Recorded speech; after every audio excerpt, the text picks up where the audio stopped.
Hello बच्चों and welcome to the new episode of class 9th science. और आज का हमारा कॉन्सेप्ट है वो है रदरफोर्ड का मॉडल ऑफ एटम। आज हम इस वीडियो में उनके मॉडल के बारे में, उनकी पॉसिबिलिटीज के बारे में देखेंगे, उनके मेरिट्स देखेंगे और उनकी लिमिटेशंस भी देखेंगे। कल ही हमने पिछले वीडियो में देखा था कि रदरफोर्ड का जो मॉडल था उसमें ये सजेस्ट किया गया है कि बीच में न्यूक्लियस होता है जिसमें पॉजिटिव चार्ज है और आजू बाजू में इलेक्ट्रॉन्स घूम रहे हैं जो नेगेटिव चार्ज वाले हैं, और बाकी का स्पेस जो होगा वो उसका एम्प्टी स्पेस होगा। उन्होंने ये रिएक्शन गोल्ड फॉयल एक्सपेरिमेंट से किया था और हमको उस गोल्ड फॉयल एक्सपेरिमेंट के बाद ये उनका मॉडल हमको समझाया था। और इस मॉडल के दौरान उसने कुछ ऐसी बातें कही थी जो बिल्कुल ही सच थी। देखते हैं कौन कौन सी। पहला, an atom has a small dense positively charge nucleus at the centre, यानी कि एक छोटा सा लेकिन घना सा एक पॉजिटिवली चार्ज न्यूक्लियस उसके सेंटर में होता है। Electrons revolve around the nucleus in a circular path, electrons जो है वो सर्कुलर पाथ में घूमते रहते हैं। The size of the nucleus is very small as compared to the size of the atom, यानी कि न्यूक्लियस का साइज बहुत छोटा है। ऑलमोस्ट पूरे एटम का सिर्फ 10% ही न्यूक्लियस होता है। Most of the space inside the atom is empty, यानी ज्यादातर स्पेस कैसी है, खाली है। The total positive charge of the nucleus is equal to the total negative charge of the electron, hence the atom as a whole is electrically neutral, यानी कि अंदर जितना पॉजिटिव चार्ज है बाहर उतना ही नेगेटिव चार्ज है, दोनों आपस में बैलेंस हो जाते हैं।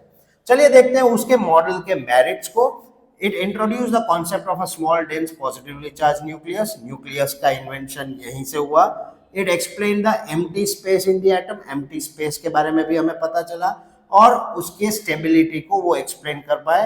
And it laid the foundation of modern atomic theory. यहीं से एटम्स के बारे में जो पढ़ाई हो रही थी, जो थियरीज बाहर आ रही थी, उसने एक नया रास्ता पकड़ा और एक नई थियरी, मॉडर्न जमाने की थियरी बाहर आई। कुछ ऐसे लिमिटेशंस थे जो रदरफोर्ड भी नहीं समझा पाए। वो थे, could not explain why electrons do not fall into the nucleus. वो ये नहीं समझा पाए कि भाई इलेक्ट्रॉन्स जो है वो न्यूक्लियस के ऊपर गिर क्यों नहीं जाते। Could not explain the arrangement of electrons in discrete energy levels, यानी कि उन्होंने ये नहीं समझा कि भाई चलो सर्कुलर पाथ में घूम रहे हैं लेकिन कितने सर्कुलर पाथ है, एक सर्कुलर पाथ में कितने इलेक्ट्रॉन्स है, वो रदरफोर्ड का मॉडल नहीं समझा पाया। It could not explain the line spectra of atoms, यानी कि हाइड्रोजन का जो स्पेक्ट्रम बन रहा है, ये थोड़ा आपके लेवल से बड़ा है, हाइड्रोजन का जो स्पेक्ट्रम बन रहा है वो क्यों बन रहा है, कैसे बन रहा है, वो नहीं समझा पाया। And it failed to explain the relative stability of the atom, यानी कि उन्होंने स्टेबल क्यों है एटम, क्योंकि अगर पॉजिटिव प्रोटॉन जो अंदर है वो अपना चार्ज घुमा बैठेगा तो इलेक्ट्रॉन्स उसके ऊपर आके गिर पड़ेंगे तो ऑटोमेटिकली एटम जो है वो अनस्टेबल होके कोलैप्स हो जाएगा। लेकिन उनकी थियरी ये नहीं समझा पाए। आई होप आपको इस पूरे वीडियो में ये समझ में आ चुका होगा कि भाई रदरफोर्ड ने काफी एक नया ब्रेक थ्रू मॉडल प्रेजेंट किया था जिसकी वजह से मॉडर्न एटॉमिक थियरी की शुरुआत हुई थी।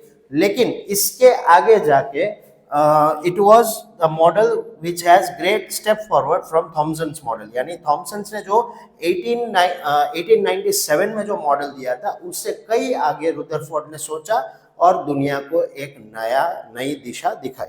आई होप आप लोगों को ये कॉन्सेप्ट समझ में आ चुका होगा। कल हम नेक्स्ट वीडियो में एटम के बोर एटॉमिक मॉडल, यानी नील बोर ने जो एटॉमिक का मॉडल दिया था उसके बारे में बात करेंगे। सी यू अगेन टुमारो।